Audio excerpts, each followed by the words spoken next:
Hello, everybody. This is Todd Nielsen. I am a volunteer organizer for Catalyzing the Future events. And if you've arrived here, you may have found us on an Eventbrite page or elsewhere on YouTube or Facebook.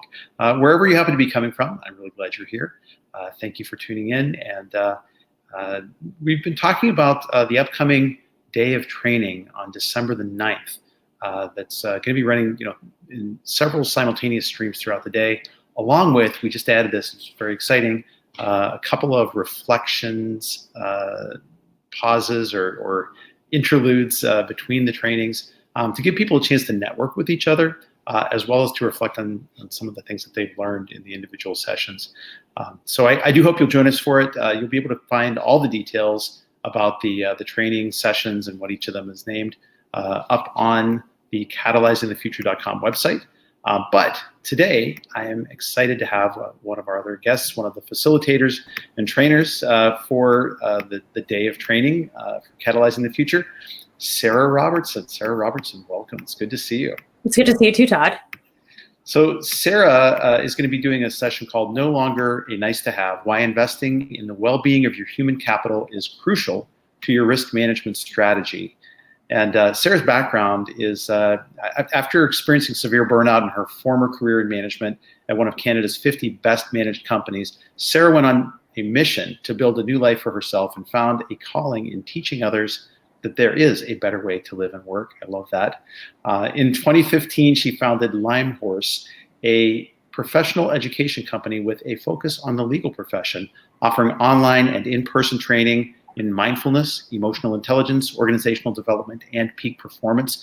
She is a faculty and advisory board member at University of Toronto's AMM Mind program, co-chair of the Ontario chapter and CLE planning task force member with the Mindfulness in Law Society and performance specialist at Mindful Gateway Consulting. She is a regular contributor on Thrive Global's special section on overcoming lawyer burnout. Sara is a passionate person about helping professionals build resilience and cultivate purposeful work. You can read about the rest of her bio in the Eventbrite section. Needless to say, she's a highly accomplished individual. We're honored to have her here. Sara, why don't you tell me a little bit about what was on your mind with building out this particular training session? What maybe a quick voiceover of what it's about. Well, I've been looking at sort of the current state of business and I guess affairs in general, if we're looking at how things have changed during the pandemic. And a theme that's come up a lot is around stress management and resilience and burnout and, dealing with, balancing. A lot of people are balancing work from home. But what really came out of this was sort of a idea that had been percolating for a while before the pandemic came along, was really looking at, what risks are posed by, not taking care of human capital, not looking at the well-being of individuals and organizations. And, through my own experience, which I talked about, I had an experience with burnout. I've seen people in workplaces that I know or been in workplaces where there's been, either on unsustainable demands or other reasons for toxic workplace cultures, that type of thing. And I don't know, I'm not going to say that there's not an intention for leadership to try and increase the wellness, but often it tends to come through the lens of human resources or more like a humanitarian cause behind it, which is noble and necessary. But I want to really bring in the idea of why it makes sense to invest in this from a risk management and a profits bottom line standpoint, because I don't think that there's been a lot of work done on really connecting the dots between those two. So what I'm hoping for individuals to get out of this workshop is to have a better understanding of how the health and well-being of your human capital contributes to mitigating risk, as well as how it impacts profits. And some of that is going to be, explicit costs that would be things like, turnover and attrition and onboarding and long-term disability and lost time and all of that sort of thing. But I also want to get into implicit costs, talking about things like opportunity loss, as well as client relationships and some of the other sort of softer, more interpersonal aspects that it's not quite as easy to put a number on, but that I think it's really important to have a conversation about. I'm really glad you're doing this session because I think, as you pointed out, the pandemic has upended all of those work processes, and with so many remote workers, ideas are lost. Mm-hmm. People are working sort of on their own, so like mental health check-ins aren't there. Feeling connected to other people in the workplace. I could just see sort of a whole host down the line of risks that need to be addressed, within organizations that maybe they've never really had to do it before, mm-hmm. or they did it and it's coming at them in new ways that they hadn't expected so far. Mm-hmm.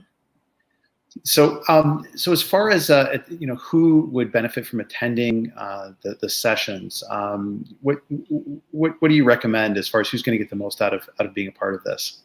I mean, it's geared towards pretty much anybody who's in any sort of leadership position, whether you're talking about someone who has just a handful of direct reports, to someone who's in human resources, right up to, C-level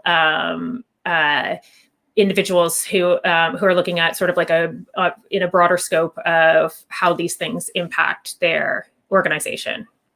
Great. And then I know you talk a little bit about the ROI for developing human capital. Is there actually a framework that you apply, or is there's some guidance you provide for somebody that they're going to get?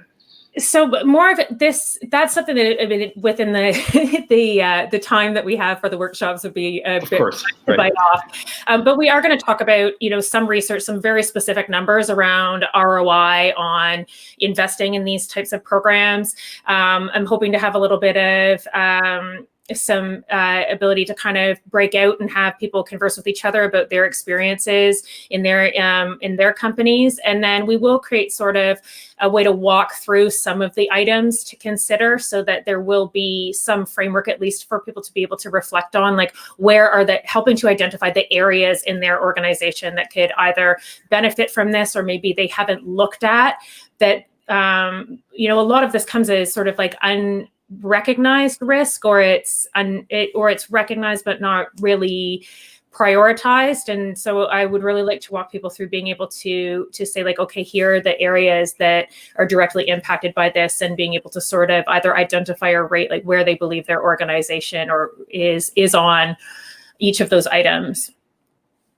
It sounds great, and I think highly practical and useful, as we intended these micro workshops to be. They're just 90-minute sessions. Mm-hmm. We want to give people something that they can action in their organization. And I know most of the leaders that I run into, anytime they're thinking about an initiative or something for their employees, they're looking for some kinds of benchmarks or some kind of guidance around that. So the fact that they're going to get something like that out of attending this workshop and having a chance to interact with others who are maybe trying things in their organizations, I think it'll be a wonderful opportunity for interaction. Sara, thanks for agreeing to be interviewed for this. Hopefully this gives people a better idea of what they would get in the session. And for any of you who are interested in checking out more about Sara's session, you can find the listing on Eventbrite. But also, that and all of the other events are listed on catalyzingthefuture.com. If you happen to see this and you like our content, we hope you do, because we think we're trying to give you very useful, practical, actionable things to do in the new normal that we're living in. I don't think it's normal at all, but here we are. Then please continue to follow us, like and share this with other people you think would be interested. And that's all we have for now. So Sara, thank you again. Thanks so much, Todd.